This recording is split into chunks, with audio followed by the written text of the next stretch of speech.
Полуночная газета. Автор рассказа Midnight Paper. Дела идут все хуже и хуже. Начало появляться все больше сообщений о странностях, замеченных в нашем районе. Все та же женщина с запрокинутой головой и перемещающийся уличный фонарь. Но к ним добавились и новые. Несколько горящих человек, а не один, как было до этого, и дом, который срастается с соседними. Я не читал полуночных газет, которые доставляют моим соседям, поэтому не знаю, что именно делать с этими постами, которые я прочитал в интернете. Большинство из них были опубликованы в групповом чате жилищного комплекса моего отца, который теперь, по всей видимости, и мой. Я сообщу, если получу какую-либо реальную информацию. Я пытаюсь предупредить их, чтобы они не читали газеты, игнорировали 3 стука в дверь, но я думаю, что это только заставляет их думать, что это моих рук дело. На днях я шел по улице, и соседи смотрели на меня так, словно я был всему виной. Если бы только они знали, что когда-то и я был на их месте. Продолжим с записями моего отца.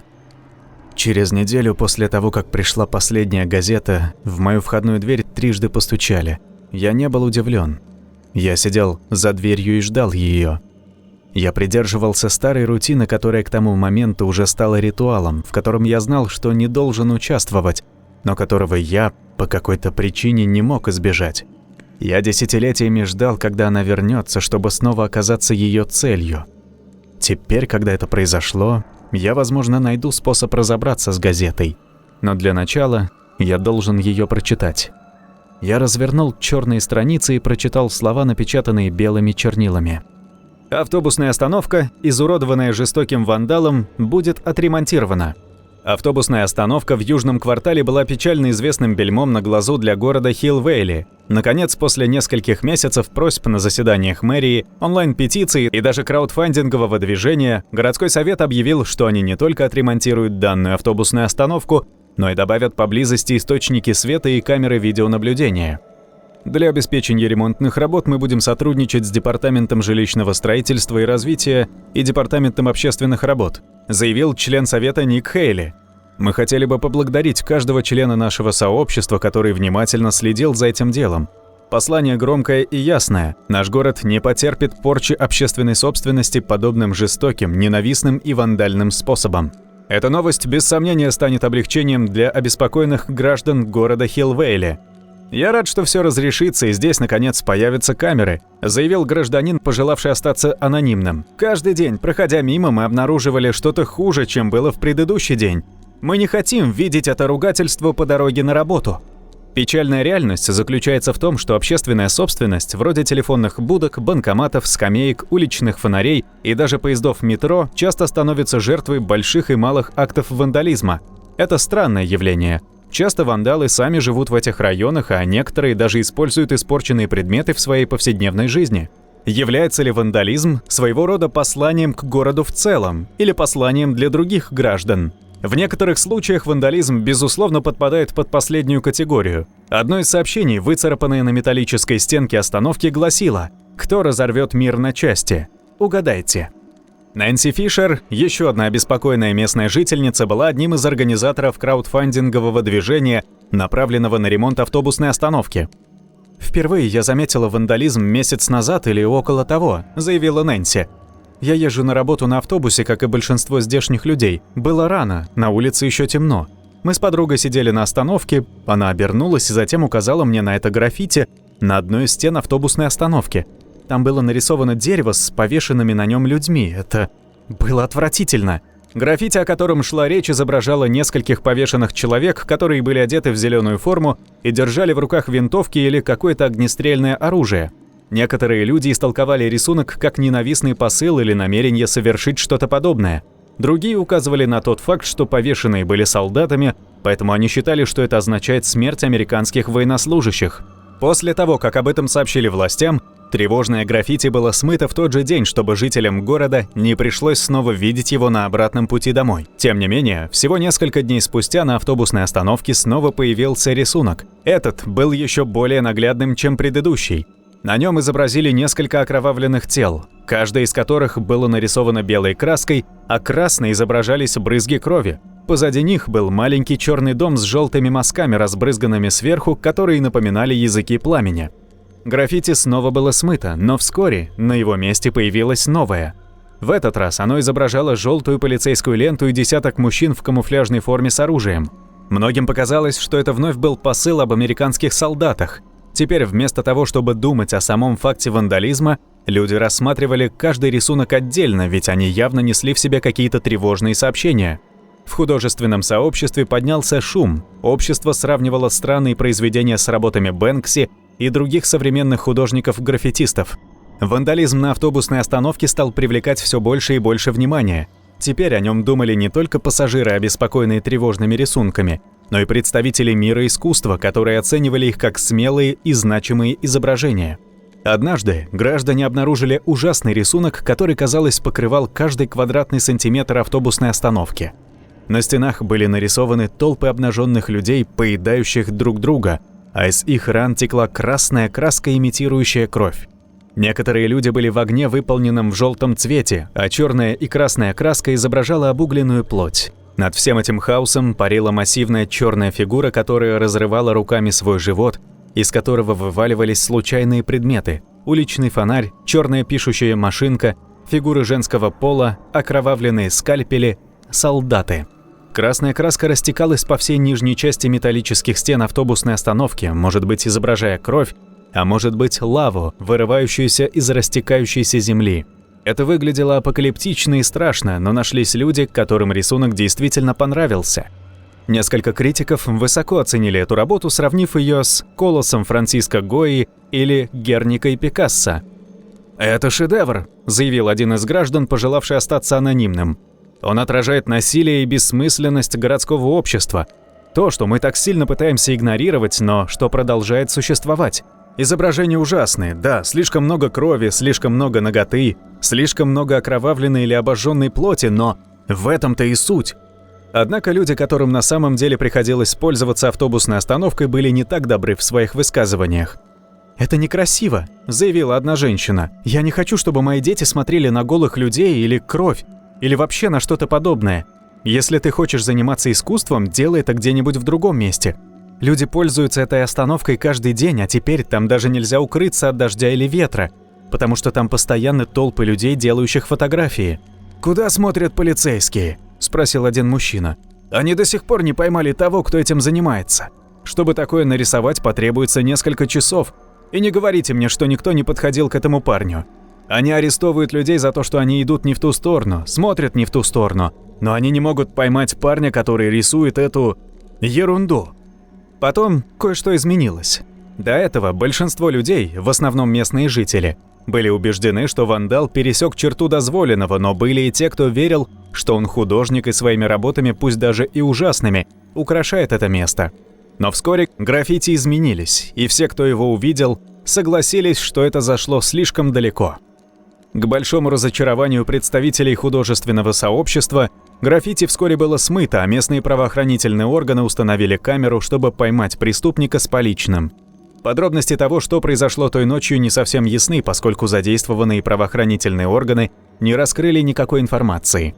Но когда утреннее солнце осветило автобусную остановку, люди увидели, что на металлических стенах, скамейках и тротуаре, окружающем остановку, появился новый акт вандализма. На первый взгляд, издалека они выглядели как маленькие кружочки, каждый разного цвета. Капли краски? Неужели вандал просто разбрызгал краску? Нет. Когда первые журналисты и прохожие присмотрелись повнимательнее, они увидели, что круги вовсе не были кругами. Это были лица. Там были сотни, нет, тысячи лиц, каждая невероятно детализированная, как будто нарисованная тонкой кистью, а не баллончиком с краской. Некоторые из этих лиц были невредимы, но на большинстве из них виднелись какие-то повреждения. Порезы, синяки, ожоги и куски отсутствующей плоти. У всех были закрытые глаза. Кто-то вскрикнул, кто-то ахнул, кто-то сделал снимок, и ужасающая правда начала проясняться. Это были не просто какие-то лица. Они не были выдуманы вандалом. Это были реальные лица реальных людей. Людей, которые жили в этом самом районе. В этот день не появилось искусствоведов и критиков, восхваляющих вандала как художника. Большинство статей и постов в защиту вандала были в итоге удалены. «В прошлом мы действовали, исходя из предположения, что это был простой вандализм», заявил репортерам начальник полиции Джон Бивер. Но теперь это превратилось в гораздо более серьезное преступление. На этот раз преступник не просто испортил общественную собственность. На этот раз он изобразил реальных людей, некоторые из которых имели телесные повреждения. Вандализм – это обвинение в мелком правонарушении. Тот факт, что преступник детально знает лица людей из этого района, предполагает, по крайней мере, уголовное преступление – преследование. В настоящее время мы расследуем это дело как преступление второй степени тяжести, учитывая угрожающие изображения увечий. В районе увеличили количество патрульных, а злополучные рисунки снова смыли. Казалось, что лица – это все, что нарисовал преступник, и что, учитывая присутствие полиции, это будет его последним нарушением. Так и случилось. Но в рисунках лиц было кое-что скрыто. Что-то, что все проглядели, потому что никто не рассматривал их под правильным углом. Житель этого района запустил над автобусной остановкой дрон в попытке запечатлеть акт вандализма, прежде чем соответствующие службы сотрут его навсегда. В городе запуск дрона над общественными местами запрещен, но фигурант утверждал, что он не знал об этом законе. Кадры с беспилотников вскоре разошлись по всему интернету. На них было видно, что на крышах близлежащих зданий и самой автобусной остановки было нарисовано еще больше лиц. Но даже не это открытие шокировало людей, увидевших кадры, а то, что все рисунки с высоты образовывали собой огромную гуманоидную фигуру. Каждое нарисованное лицо на самом деле было его частью. Через несколько недель после инцидента с рисунками лиц горожан, городской совет Хилл-Вейли принял решение полностью отремонтировать автобусную остановку. Для этого потребуется снести оригинальное строение, которое стояло с 2006 года, и заменить его на более современное. Новая остановка будет оснащена улучшенным освещением, камерами видеонаблюдения и будет патрулироваться полицейскими каждую ночь. На момент написания этой статьи ни местные правоохранительные органы, ни граждане, чьи лица были использованы вандалом в своем творении, не сообщали о каких-либо инцидентах, угрозах или физических преследованиях после случившегося. К сожалению, на данный момент виновный в вандализме так и не был найден, но подобного больше не повторялось. Член совета Ник Хейли заявил: «Мы надеемся, что ремонт побудит вандала прекратить совершать эти жестокие и неправомерные действия. А мы надеемся, что он окажется прав». Я отложил газету, ощущая себя более встревоженным, чем обычно. В статье упоминалась игра «Угадай» и повешенные солдаты. Это слишком походило на статью Древоголовой, которую когда-то получил Тай. Почему граффити изображало отсылки на другие полуночные газеты? Я никогда не встречал, чтобы в одной статье упоминалась другая. Это предупреждение? Угроза? Жестокий способ напомнить о прошлом? Я не знаю. Но через неделю, когда это воплотится в реальность, я попытаюсь выяснить. Ровно через неделю после того, как появилась предыдущая газета, в новостях сообщили, что компания по производству игрушек под названием «Бастерс» сняла с производства свою линию игрушек «Армеец». Я никогда раньше о них не слышал. Создается впечатление, что такая огромная компания с тысячами сотрудников и десятилетней историей была создана всего за одну ночь. В нескольких газетах и журналах упоминалось о длительных спорах и жалобах, которые вынудили компанию действовать подобным образом. Я не должен удивляться этому. В некоторых статьях описаны единичные события, например, как в статье о Лиле, а в некоторых – массовые, как «Игра «Угадай». Все, что написано в статьях, сбывается, как правило, в тот день, когда доставляется следующая статья, и в моем случае – через неделю. Это означает, что на следующей неделе городской совет объявит автобусную остановку отремонтированной, и они будут вести себя так, словно вандала никогда и не было. Это мой шанс лично увидеть граффити с лицами. Согласно статье, в интернете появится фотография граффити, и я смогу изучить ее в поисках улик.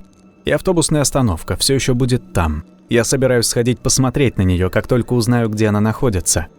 Граффити изображали другие статьи из полуночной газеты, так что, возможно, тот, кто их нарисовал, тоже ее прочитал. Но как? Надеюсь, на следующей неделе я смогу это выяснить. А сейчас я отправлюсь спать. Уже поздно, и эта мигрень убивает меня. Скоро я опубликую следующую запись моего отца. Он упомянул о мигрени, похожей на те, что была у меня. Мое сердце просто колотится. Я не хочу прочитать записи и узнать, что он умер из-за этого. Вероятность того, что это и есть причина его смерти, уже несколько месяцев не давала мне покоя, но я продолжаю ее игнорировать. Но что, если это правда? Что, если полуночная газета убила обоих моих родителей? Если это так, Я уничтожу ее. Я найду способ.